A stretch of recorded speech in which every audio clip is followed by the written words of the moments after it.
I'm talking to him about my vision, dream, what I want to do, and then the responses were so negative.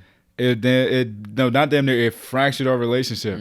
Welcome to another episode of the Root of Everything podcast, where we come here to inspire you to find your passion. Today we got my boy Kyree Capers in the building. How you doing today, bro? Good, brother. I'm good. Hanging in there, man. Man, it's been a good. while in the making. 4 years. 4 years. We met 4 years ago. So tell the people, who are you and what you do? So I'm, like I said, Kyree Capers. I do NFL content, Madden content, Instagram, TikTok, YouTube, stuff like that. Just hanging, playing with NFL players. Just anything football you could think of, that's me. Gotcha. So this is the Madden guy. If anybody wants to play Madden. Especially Madden.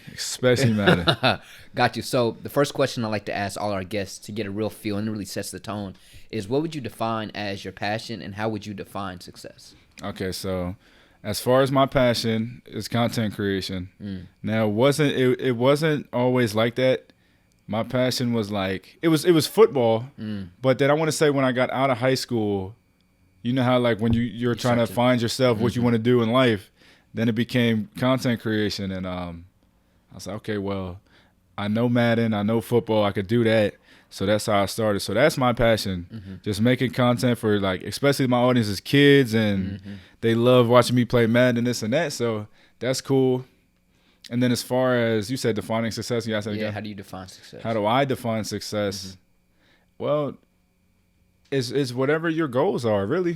Whatever your goals are, because I feel like nobody can define anybody else's success besides that said person. So like whatever your goals are, for example, you wanna raise your kids, get a family, house, nice car or whatever, or you want to get 100K on YouTube and be your own boss and run your own business, stuff like that. It's like nobody, whatever your goals are. Got you. So it's not something that's set. It's whoever you are and what you want to do. Whatever you are and what you want to do. Got you. So you talk about you went from high school playing football. You're playing football. Yeah. And then you had to make that shift. How were you able to be aware enough to say, I could take this passion I have for football and take it into another realm and still kind of have football as my passion in another way? How were you able to navigate that? Because I knew what potential I had. I knew a lot of people have self-doubt, and especially like after high school, you're trying to figure out what you want to do. So that can be tough, working these BS 9-to-5 job stuff you don't want to do. And it's like, okay, I play the game all the time. All the time. Yeah. Like, I've been playing the game since I was 3. I'm good at Madden. I know football. Let me just try to make this work and see what happens. You know what I mean? Where did you get the idea from? Like, I know like you maybe may see other streamers, but I think what hits all of us is, okay, we have this passion. You know you like playing the game. You know you like, what made you say, I can actually make it big with this? What made you think it's possible? What'd you maybe see online? What ignited that part? Well, as far as wanting to get like the PC and a camera and YouTube and all that was always something I wanted to do when I was a kid. But my parents would never let me do that. Yeah. They're like, oh, you don't need to be, you know what I'm saying, on a game all the time, or you don't need to be playing, or whatever the case, YouTube, all that. You need to be playing football. So they would never get it for me. I'd be like, damn. So I'm like, all right, well, now I'm grown now, and I can figure out what I want to do. But as far as like the other side is like, okay, you're getting started. What made me want to get started again? I have my one friend named Jamar, and he wanted to do it. So he actually introduced me to like the PC setups, the monitors, the camera, this and that. And I was like, yo, damn, that shit look crazy. Like, yo. So then I remember I was watching like about a month before I got all my stuff. I was watching like YouTube videos on setups. I was like, yo, this looks crazy. I got to get on it. That was what like inspired me again. Okay. Yeah. But as far as your question, I always wanted to do it. That's cool. They just would never, you know what I mean? That's tough. You know how parents be sometimes. Yeah, like parents, I think is also a level of their generation. Yeah, exactly. Like bro. they the possibilities that we have weren't possibilities before. Like I always talk about like this podcast, you would have to work hard for 20 years to get a spot on a radio station to have your own thing. Now like anybody can access you on social media, wherever it may be. Anybody. Yeah, it's facts. And so I want to really know, when it comes to getting on camera, you're not just playing it, you're interacting, you're talking.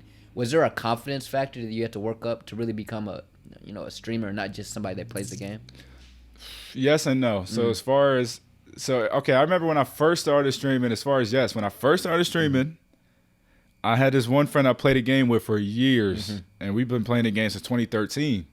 And I remember I was not comfortable streaming Madden, really, unless he was in the party in the chat with me, so something like that. Get you going. Yeah, you know what I'm saying. So I remember I had that problem for at least a couple months when I first started, but after that I realized I'm just like, bro, I know I'm funny. I play the game. You know my reactions be crazy. Yeah, it'd be crazy. I don't need nobody to ignite you. No. Yeah. No, I don't need nobody. So that's So would you say it was more like I know with me, like I always knew I could speak, I always knew I could do these things, but it was always like, oh, that camera's there now. Like, yeah, you get what I'm saying? Yeah.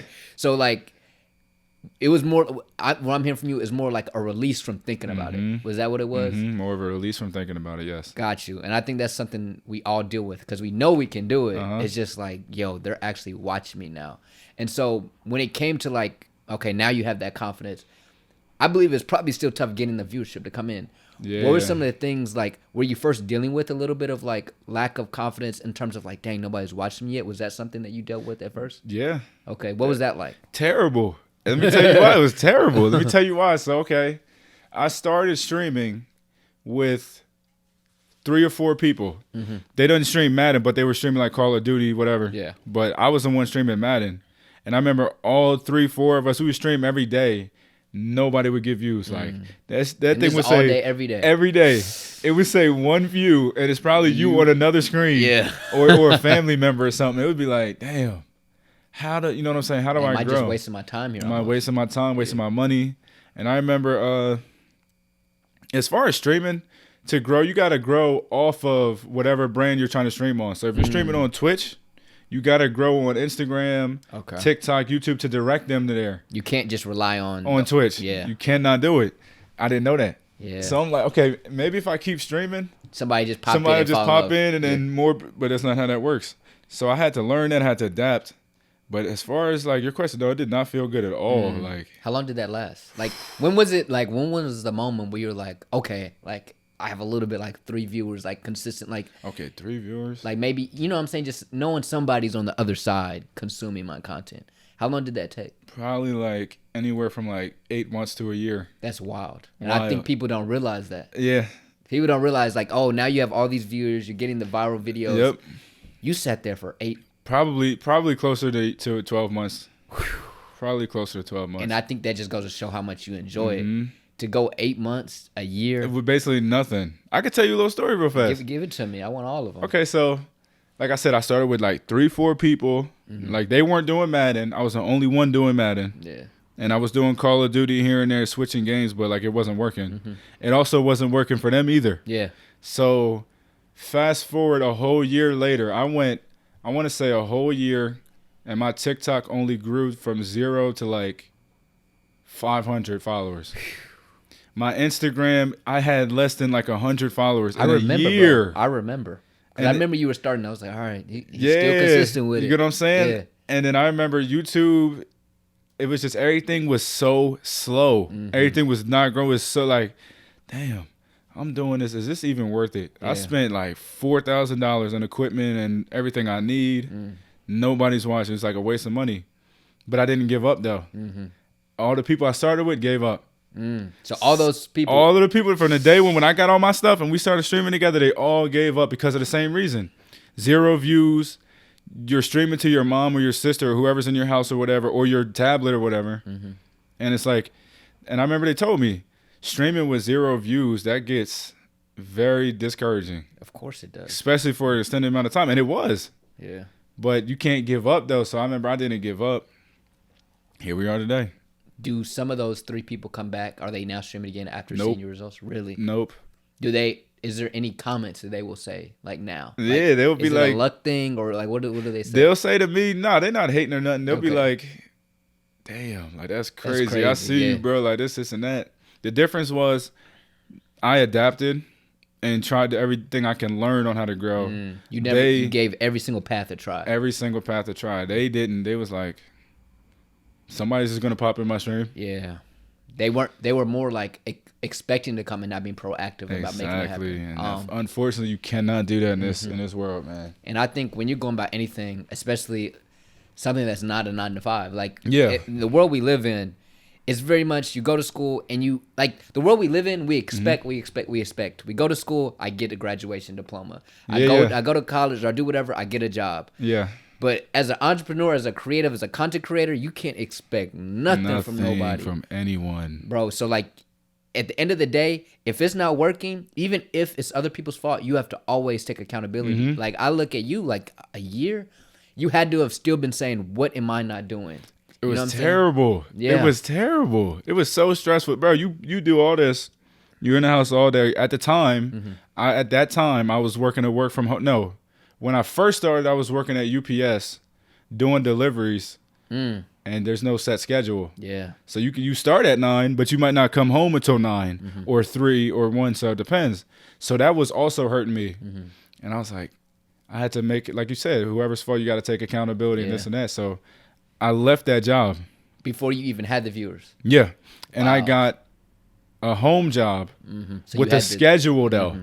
So it was 9 in the morning to 6 every day, but it was a set schedule. I'm off at 6, so I can do grind. You get what I'm saying? Yeah. So that was the best decision of my life. Now here's the thing: I got killed for leaving UPS. It was 21 an hour. At 20, I was 21. Yeah, and that's good money, good benefits, blah blah blah. But that's not what I wanted to do for the rest of my life, though. It made sense on the short term, but not for your long term. Yeah, but like you said, though, with the adults and the adult figures in your life, that's how they're trained. Work, benefits, good pay. Yep. And I'm not blaming them, but they didn't see my vision that I seen for myself. And it was like, oh, I cannot believe you did that, bro. You know how to go. Yeah. So then I got a schedule. I started posting every day, 3 times, 4 times a day, streaming. And it was no views still for like 2 months. I could have gave up then. Yeah. Because you already took the risk and changed the job. Changed the job for me, lost pay. Yeah. Because 21 an hour, I went from like 21 to like 17 or 16. Yeah. And then I did it. And then it started working. I started getting views and followers. I'm like, okay, here we go. It's about damn time. It's only a year and a half into this. And then the rest is history, bro. Man, you know what's funny? And I hear from so many creatives and entrepreneurs, and that story is a consistent story. Really? Like that story of I'm at this job and I quit, and then it's still not working, but then it happens. Like for me, literally a year ago, I was at my job, same thing. Great benefits, great this, good pay, great work, good this, good all that. This has all the things for me to be okay. Yeah. But for me to be happy, for me to chase my dreams. Your dreams. And so when I came back home, I moved back in with my parents, and I was living in D.C. All my friends used to come visit me. I seemed like I had life figured out, but I was sitting there in my apartment like, man, am I wasting my window of opportunity here? Man, I went back, and like you said, like you sacrificed that money. I was umpiring baseball and doing volleyball, like refereeing volleyball. That's what I was doing for money. Like, totally not making that much money anymore. And it's almost like, dang, am I about to be an umpire for the rest of my life, like blowing a whistle? But at the same time, it gave me freedom. Yeah. Now I was able, like, while I wasn't getting booked to speak, it was, now I have the opportunity. Because when I was working for the job, even if I got some gigs interested, I'm still working 9 to 5. I can't travel. I just knew. Yeah. My dad was like, this doesn't make sense, Jamar. It doesn't make sense. Yeah, you see what I'm saying? I was like, but you don't see the vision. They don't see the vision that you see, though. And then the worst part about it, B, this the worst part. Maybe not your parents, because that's a little different. But like maybe friends or adult figures that you looked up to growing up, or people who you value their opinion. Yeah. As soon as they see the finished product, all of a sudden now they want to hop on board. Yep. But you didn't see my vision from the start. Yep. You know what I'm saying? I'm getting crucified and all this stuff for leaving my job and sacrifice of pay when I was trying to tell you this from the jump. But you know what I always like to say is your vision for a reason. It's your vision for a reason. Like it's not meant for them to see. You know what I'm saying? Like we spend our times trying to convince our parents, friends, or mentors or whatever. Like, look, you see this like the vision was put in you for a reason. And you were meant to like have them tell you those things, so you had more motivation to push through a year and a half. No views. Nothing. You feel what I'm saying? So that's a dope story to hear, dog. That's a very dope. Crazy, man. And so what was like that first? Because I've seen the viral videos. Like, yeah. What was that first video where you were like, oh shoot, here it comes? Like, what was the first video? Because I know you did the wince one that is just insane. But that was way after. Yeah, that was way after. That was way after. I want to say the Trayvon Diggs. That is the one. The 100-yard fake punt. touchdown. Got you. That got me my first million views on Instagram. And so, okay, TikTok, after the 2 months of this, I changed everything and it still wasn't working. I had a Mahomes video get like 3 million views. It was crazy. And then I got to like 40 or 30K off of that. But Instagram is where the connections are, though. I believe it. I believe Instagram is where you can actually get people to do something yes. with it. Yep. So as far as Instagram, it was the Trayvon Diggs 100-yard fake punt video. And then people started recognizing you in the community. Is yeah. that what it was? Yeah. And then it got to like 1 million. And I think I went from like 1,000 followers to 15, 16K. Wow, that'll do it. And that's when I was like, oh, no way. Yeah. That's when about you start to crazy. see that K next to you. Yeah, they can't see the exact number no more. It say K now. Yeah, that was wild. Yep. So it was Trayvon and it was Trayvon Patrick. Diggs and then Patrick. You. And then how were you able to? So like somebody that's thinking about being a streamer, you have the viral videos. How are you then able to get them to the stream? So what I first did was I followed on TikTok. I followed everybody who followed me. Okay. And then I would ask them to follow me on Twitch. Yeah. I would DM everybody. Like, I'm trying to do anything I can to get my name out. Yeah. DM them, ask them to follow me on Twitch. I want to say out of like 4,000 people I did it to. Wow. You sent out 4,000? Every day. Every day. I want to say 1,600 of the 4K follow me. Wow. And then the more what you're supposed to do is go live when you have a viral video. So you can just so if you see one going off, just stay on live. Stay on live because then it'll flood in. I remember I had a viral video when Madden 23 came out, and it had like 1 million viewers or something or 800K, close to around there. And I went live, and I had 1,600 viewers in a live stream. That's wild. Isn't that insane? That is insane. I was playing Madden. Yeah. I was getting whooped though. Like, it was crazy because Madden just came out. It was not good. So you wouldn't even know the game yet. No, yeah. but it was so cool. Like, and it was a night though. It was 1,600. It would be 1,200 the next day. 1,000. So you just kept every day. Oh, okay. Gosh. It went crazy. That's crazy. That's got to be a crazy feeling. What like when you have that amount of viewership, what changes with your mentality? Is it like pride overload? Is it humbleness overload? Gratitude for them? Like, what does that feel like? Gratitude, humbleness, because this is what you dreamed of. You see your all your favorite streamers, 600 viewers, 1,000 viewers playing Call of Duty or Madden, and you want to be like that, like. And then you do it, and then you see that number, and the chat just going crazy, and you making plays, or you getting whatever's happening, and it's like, yo, this is me. Yeah. Yep. So when you're playing Madden, you're streaming, I think a lot of people, like especially athletes, they're trying to find something afterwards that kind of replicates it. What is it particularly about streaming that makes you enjoy it? Like, what makes you? Is it the interaction with your fans? Is it playing the game in its fourth quarter, 1 minute, and it's like, is it you feeling like you're playing the game again? Yeah. Okay. It's definitely the game, especially tight games, and everybody's watching you. Gotcha. That's so fun. Yeah, for me, like I still play the game. I'm not good at Madden, to be honest with you. I can't do all the plays and the formation. Yeah. That's too much for me. But like as a former athlete playing FIFA, playing 2K, like you get that feeling you feel in your heart. Yeah. That you feeling like people don't realize that you get like a taste of that feeling that you thought you could only get on the court or the field. On the court, playing the game though. Exactly. Yep. So it's one of the best feelings to like overcome that deficit or whatever it may be. And then so you talk about Twitch and you getting Twitch going.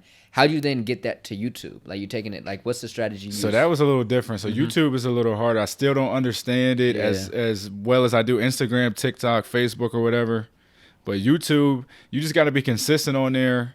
And again, promote your videos off of YouTube and all that stuff. That's the best thing I can. I'm still trying to understand that though. I'm still learning YouTube though.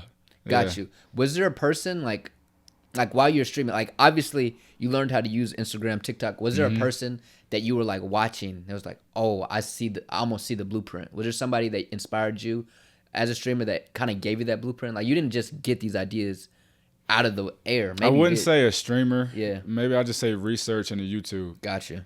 Looking things up and trying to figure out how to do certain things or promote certain things or do this or do that. Got you. I would more say looking into research rather than somebody. Got you. Yeah. So after going through this whole journey, you coming out of high school, you then made your dreams a reality in some ways. You've got this following and an audience streaming. what are some of the things, maybe even before you became a streamer, that you were dealing with that people didn't even know you were going through? As far as like in life, like what are some, in life, yeah, like struggles that like people may see the success, but what are some of the things you were dealing with on the road to your dreams and the streams? Well, fear of not making it, fear of failure, fear of being uncomfortable in certain aspects. Got a lot of stuff going at home, sick mom, and you're trying to figure out what you want to do for the rest of your life. And then, like I said, you got people criticizing, judging your decisions and all that. Stuff like that. Like it didn't feel good. Do I care now? No, because it's over with. I know what I'm doing. I'm doing really good. Like as far as views and financial and all that. Like, but at the time, it was tough. Yeah, it was tough because like you look up to certain people, or you grew up with certain people, older, whatever, and you value their opinion. And then you're talking to them about, you know what I'm saying, like you said, your vision or whatever, and they're just shutting it down. That doesn't feel good. But it didn't stop me either, though. Yeah. So what? Because I know as a kid you almost feel respect to the old heads, or to the I don't like to say old heads, but like to your to elders, your mentors, stuff like that. Elders, mentors. That's the word. Yeah. So what made you flip the switch to like value your opinion over theirs? Yeah. What flipped the switch? The negativity. So I was just like, man, F them, man. You know what I'm saying? So it's just your natural reaction. Yeah, it changed. I'm not gonna lie to you. It changed my relationship with them.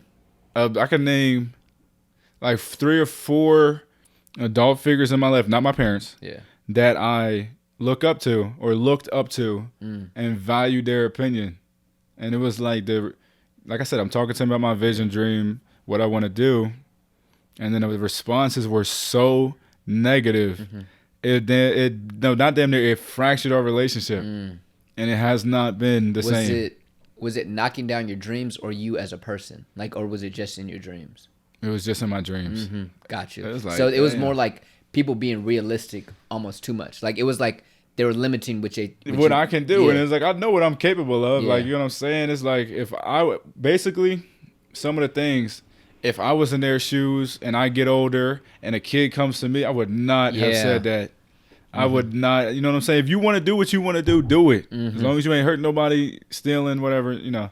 Got you. So you just felt like the way they went at it with you. It's like, it's like, I definitely feel that. It's like you grow up, and when you a baby, they're like, you can do whatever you put your mind to. And then when you go to do something to put your mind to, it's a problem. The moment you're doing something, the moment you hit 16, make sure it's safe, and these are like, I don't know. I feel like they don't value risking things sometimes. Like, what would you say, like, to anybody listening, like, how would you look at risk in life, especially when you're going through uncertainty coming out of high school?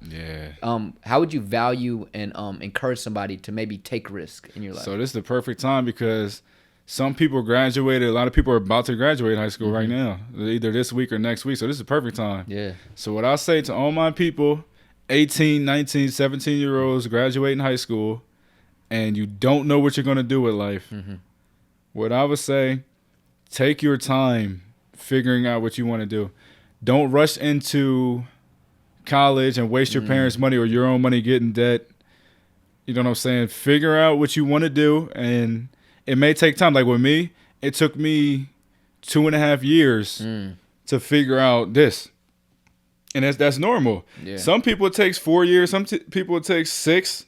It's like, don't rush. Don't waste your money, your parents' money. Even if you have to work a BS job. Yeah. Because I worked a lot of BS jobs. Yeah. Even if you have to work a BS job, do that until you figure out what you want to do. And whatever it is, entrepreneur, streaming, if you do eventually want to go to school or if you want to do communication, whatever, make sure you find the right time and go 100 at it.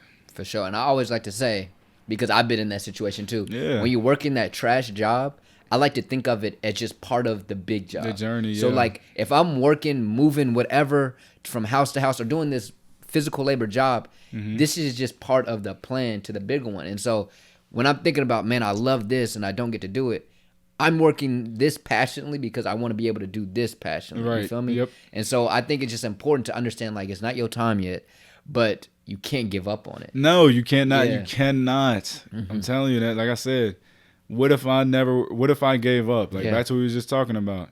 What if I would have stopped after that year or that year and a half? Never known. Madden would have never followed me. I would have never met Micah.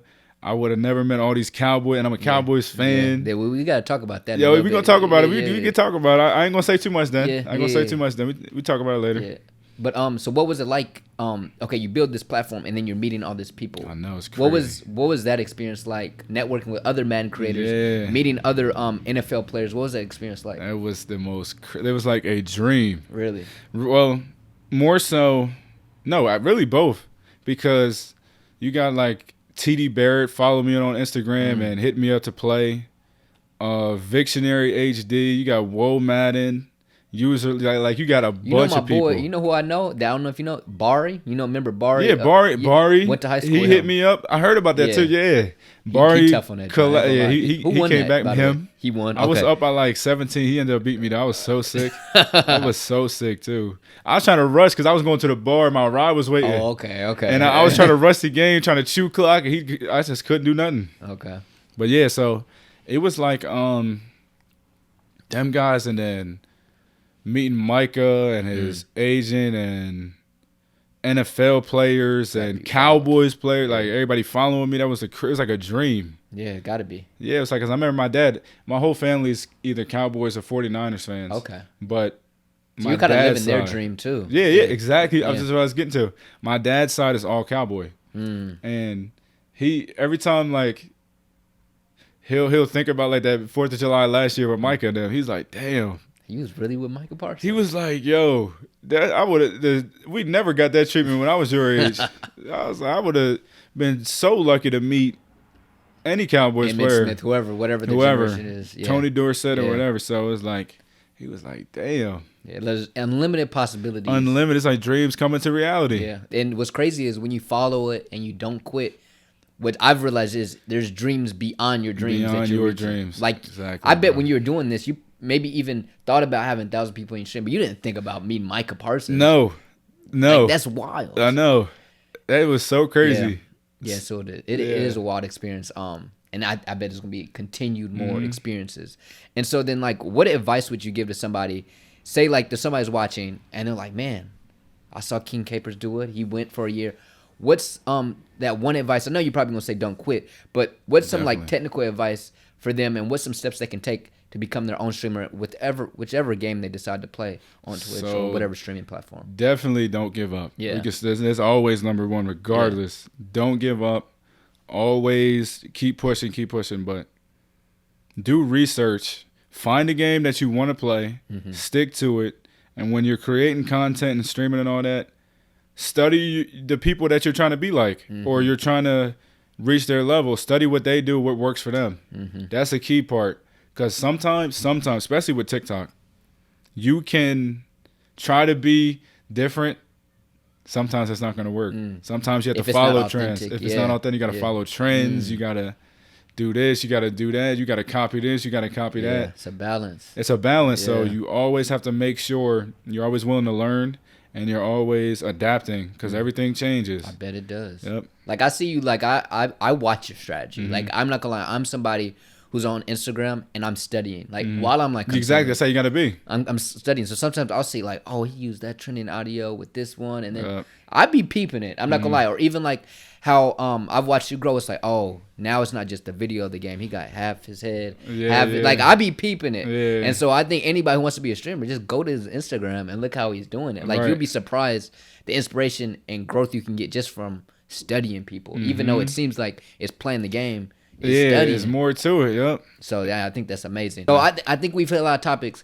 Do you want to get into a quick Cowboy rundown of this season? And come on, let's do it. Let's get it. So, you know I do. So what's your mindset? What's your like obviously Super Bowl or bust all the time. All the time. What are you thinking about this team? Where do you see this team heading this year? This defense. Let's start with the defense. Yeah. You turned Anthony Brown into Stephon Gilmore. You ain't lying.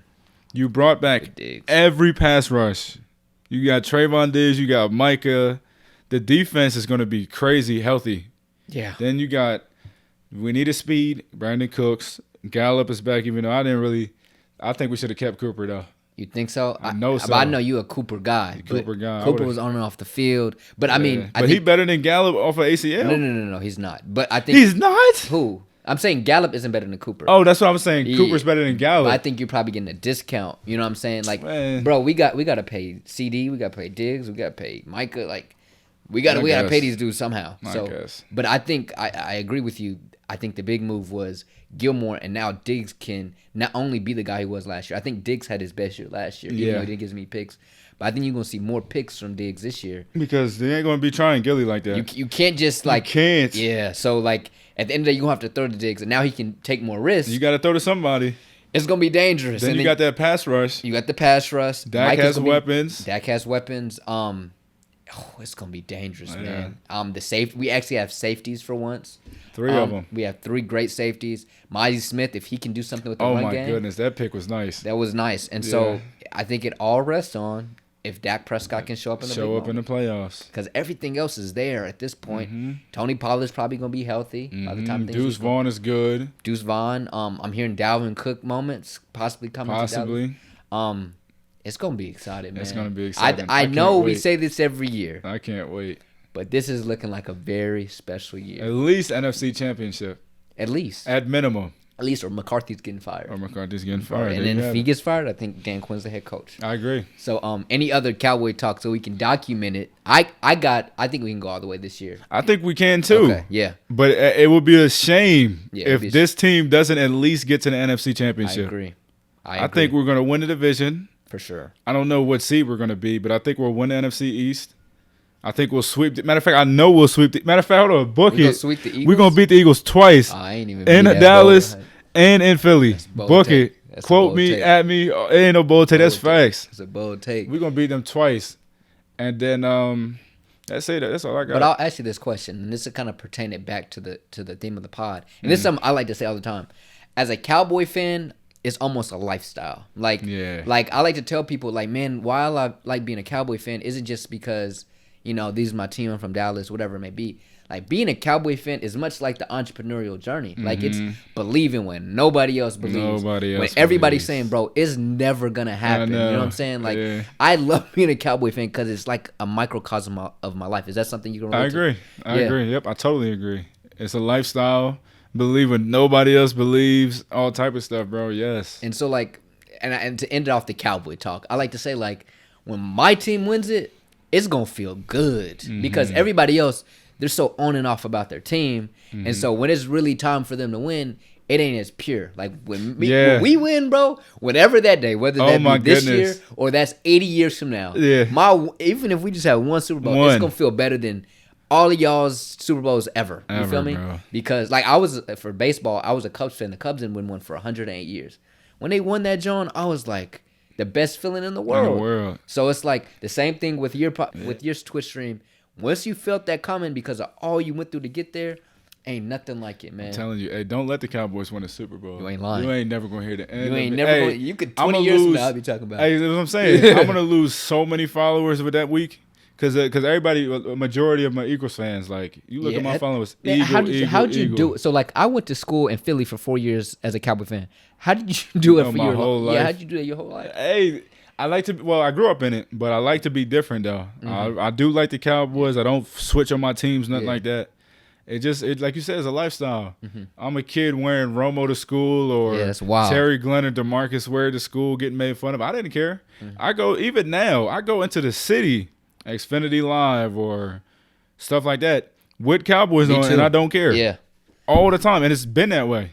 So like, I remember first year I got to Philly, the Cowboys played the Eagles at home. I wore my full Cowboy stuff. I was on the subway yelling Cowboys. You see what I'm saying? Yeah. That'd be me, bro. And so that, hate on us Cowboy fans forever you want, but I suggest you make your life like a Cowboy fan. Yeah. You're ambitious enough to believe in what you believe in, even if nobody else. Even if nobody else do. Exactly. So to finish out the pod, what is your big ambition? Like, what is the future for King Capers and your brand? Well, I want to start a clothing line and selling merch. Not soon, but I'm aiming either around holiday time or spring next year. I want to get my YouTube up and just collab with different people and start doing like vlogs, like destroying at all, stuff like that. So or you want to start building a next step in your brand. A next step in my brand. There you go. A next step in my brand. I want to start my own podcast. Good for you, bro. Get some NFL guys on there. Like I said, I got people. I got people to do that. So I just got to get everything right. I want to do it right, and then that's it. Man, podcast. Still Madden though. Yeah. That's never going to leave. I know that's not going. That's never going to leave. And I'll say from somebody that's been a consumer and a producer for a long time, I can see it in you. Like I can see the.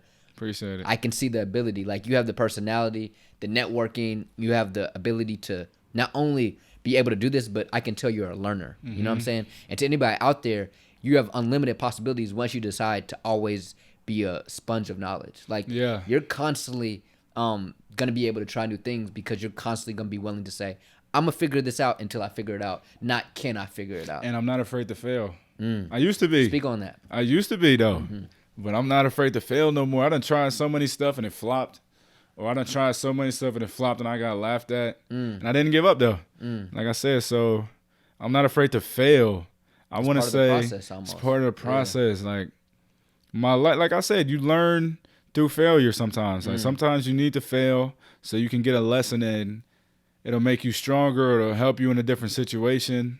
So I'm not afraid anymore. Facts. Like, and I haven't been. You can say that when you went streaming for 8 months, some would say you were a failure for 8 months. For 8 months. But without those 8 months, you wouldn't first been able to get to your viewers. But I like to say you wouldn't have been such a great streamer once you did have them viewers because you proved to yourself, this is it. You know what I'm saying? So like when I get on this pod, if it wasn't for when I first started the pod and I could barely speak on the camera, if it wasn't for that moment that I hold in my heart every time I come on here, I wouldn't be able to come on here with the same energy as I did then. So I commend you for all that, bro. I appreciate you, brother. So is there any last piece of advice to the viewers when it comes to following their passion that maybe they're feeling like, oh, I don't know what I want to do? What's some last piece life advice that you can give somebody? Maybe that one thing you tell yourself for them to go out there and reach success in their life. So if I had to go talk to myself when I first started, so I was 20, I would just tell them, F what anybody says. It's your life. It's your decision. It's your goals. It's your dream, your vision. Whatever it is you want to do, go chase it.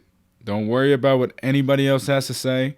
Even if it's friends that like you grew up with and supported them and they support you and then things start working and then they stop supporting you, hating maybe whatever. Don't worry about it. Just get past all of that and do what you want to do with your life because at the end of the day, it's yours. Facts. And to kind of give a synopsis of his entire episode, what I've learned from you is once you decide that you're gonna do something and quitting isn't an option, it's just a matter of time. And so I think to anybody out there, look at your story as somebody to know that I can do whatever I put my mind to as long as I just don't quit. Like as long as you keep going, because you were at it for a year plus with no results. No results at all. So why not you? A lot of people are saying it's not working out after a week, a month. Just keep going. One day you'll get to the finish line as long as you really love it. As long as you love it. That's what I'm saying. Like, don't worry about who's laughing at you or the cringy looks they're looking at. Just keep doing you.